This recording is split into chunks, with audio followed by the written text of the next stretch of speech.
เอาเทศมึงลงเบิ่งดูปลาหนักที่ว่าพอจะไม่ไปไกลไปโอ้ยไก่หอมพี่ละหอมบักไฟละโอ้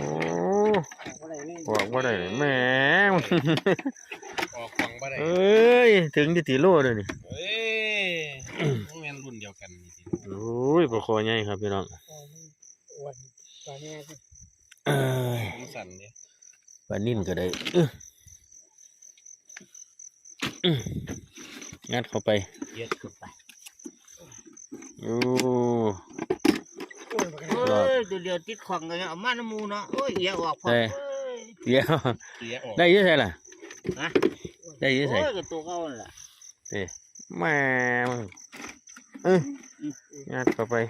หมดแล้วในป่าตัวเดียวพันอ้อมน้องเลย